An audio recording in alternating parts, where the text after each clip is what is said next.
From concept car stage to production, it is rare to see a vehicle stay true to its design. Jaguar did it with the F-Pace, and now Tata Motors has done it with their newest and long-awaited offering in the sub-4 meter SUV segment, the Nexon. The Nexon is a sort of amalgamation of the best of Tata Motors, like a greatest hits album. You have bits of the Bolt and the Tiago through the headlamps represented, and then you have the Safari with this big chunky grille. Now you also get the likes of the daytime running lights, LED, and the projector headlamps, top of the line specs, so you get these lovely white accent pieces all over the car. And so we come to what is possibly going to end up being the signature of the Nexon, its side profile. It gets these white accent pieces here, which are separate panels, they're not just painted on bits, and also gets the two-tone grey roof. In terms of other styling bits, Tata made it very clear that when they went and designed the Nexon, they wanted an amalgamation of the conventional SUV look and the two-door coupe. But you've still got these wide, muscular wheel arches that all SUVs must have.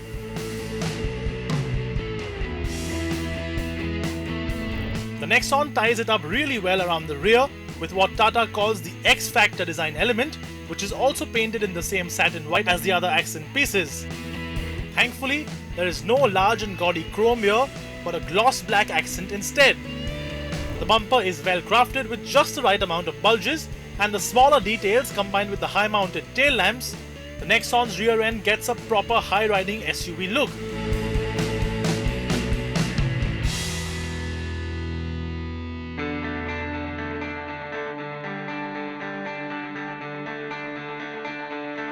Now the exterior design on the Nexon might be really cool, but it's the interior where you really see Tata Motors taking it to the next level. For example, this freestanding touchscreen is something we've never seen on a Tata product before, and it's high definition. It gets Apple CarPlay and it gets Android Auto, which means it gets the best of both worlds, and is really great quality. And you also get a really great designed dashboard in general. You have the beige on the bottom and the black on the top, and you have this central bar that runs across the AC vents, which is in two shades. Again, you have the gloss black central console and the AC sort of bezel, and then you have this large piece which is almost finished in a shade of liquid metal. You also get a lot of storage space in the central console, but there are no cup holders. Shocking! The rear bench seat is also sculpted out and feels almost like two built-in bucket seats. You get a rear AC vent and a flip-down center console as well. Getting in and out of the rear though is slightly trickier because of the sloping roofline, but surprisingly, there's a considerable amount of headroom and legroom. There are areas where improvements can be made though. For example, the quality of some of the plastic trim still isn't the best, and the screen up front would have benefited greatly with a painted or chrome surround.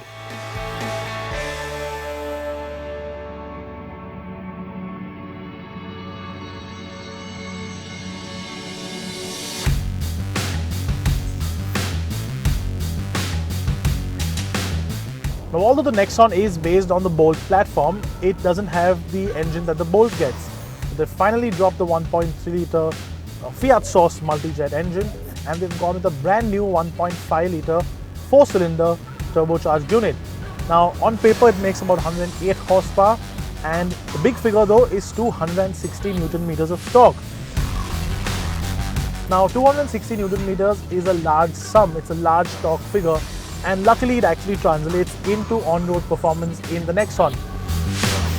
You don't really need to shift down when you're at about 40 kilometers an hour or in the fourth gear, and the torque does kick in quite early, especially in sport mode, and even in city traffic or in highway conditions like we're on a single carriageway now. If you need to really overtake somebody, you can just sort of floor the throttle and the car walks past. The diesel engine is also much more refined in terms of noise levels, but there is a tad bit of vibration that does filter through, especially in full throttle conditions. But overall, a big leap ahead in terms of refinement. It's not just the diesel engine that is new, but also the petrol. Essentially, the Nexon gets the same 3-cylinder 1.2-litre unit that you get in the Tigor and the Tiago, but with an added turbo. Power is boosted from 84 to 108 horsepower, while torque is up from 114 to 170 Newton meters. And boy, does it get a move on. Get it in the power range and the Nexon rapidly gets to triple-digit speeds without breaking a sweat. That said, the turbo does get along its share of turbo lag, and under 1500 RPM there is just no usable power, which might be a bit of a problem while driving in an urban environment. The gearboxes for both cars are also brand new. Tata has dropped the older 5-speed and opted for a 6-speed unit instead, and it is considerably better than the older ones. You also get 3 driving modes on the Nexon: City, Eco and Sport, all of which can drastically change throttle response and can be selected via a rotary knob on the center console. Ride quality might just be best in class, and no, it hasn't come at the expense of handling. High-speed cornering, for example, is very confidence-inspiring, partly due to the 215 section tires and partly due to the fact the Nexon genuinely has a well-balanced suspension setup. 2 airbags come as standard across all variants, and so does ABS. The Nexon is a make-it-or-break-it product for Tata Motors. Going up against the likes of the Maruti Suzuki VITARA BREZZA and the Ford EcoSport, both blockbusters in their own right, is not an easy task, but Tata Motors has certainly gone that extra step to make sure the Nexon leaves an impression the first time you see it, the first time you get in it, and the first time you drive it. Yes, there are still a few niggles and rough edges in terms of quality on the interior trim, but overall, the Nexon might just be the new gold standard for this extremely popular subcompact SUV segment. All it now needs is an automatic gearbox.